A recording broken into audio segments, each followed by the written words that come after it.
చేటువంటి కార్యక్రమానికి శ్రీకారం చుట్టినటువంటి గొప్ప వ్యక్తి జగన్మోహన్ రెడ్డి గారు. అంతకుముందు ఎప్పుడన్నా ఉందా? 1వ తారీఖు ఉదయం 6 గంటలకే పెన్షన్ ఇచ్చినటువంటి సాంప్రదాయం కానీ సంస్కృతి కానీ జగన్మోహన్ రెడ్డి గారికి ముందు ఎవరన్నా అమలు చేశారా? దీనికి కూడా ప్రజలు ఆలోచన చేయాలి. ఈ రోజున 3,000 రూపాయల పెన్షన్ని 4,000 చేశాం అంటున్నారు. 4,000 చేశాం, మొన్న 2-3 నెలల ఏరియాస్ కూడా ఇచ్చామని చెప్తా ఉన్నారు. మీరు పంపిణీ చేయడానికి వాలంటీర్స్ లేకపోతే పెన్షన్లు ఆగినాయి అంటున్నారు. మరి ఎవరిచ్చారు పెన్షన్లు? ఎవరిచ్చారు? సచివాలయ సిబ్బంది ఇచ్చారు. మీరే కదా చెప్పారు, సచివాలయ సిబ్బంది ఇచ్చారు. ఈ రాష్ట్రంలో 15,000 సచివాలయాల్ని 1,40,000 సచివాలయ ఉద్యోగస్తుల్ని నియామకం చేసింది ఎవరు? నిర్మించింది ఎవరు? జగన్మోహన్ రెడ్డి గారు కాదా?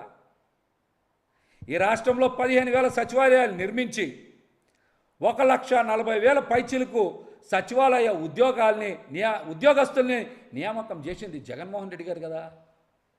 ఆ వ్యవస్థని మీరు ఈరోజు ఉపయోగించుకొని పెన్షన్లు పంపిణీ చేశారన్నటువంటి వాస్తవాన్ని మరుగున పరచాలనే ప్రయత్నం చేస్తున్నారు. అది ప్రజలు ఎప్పటికీ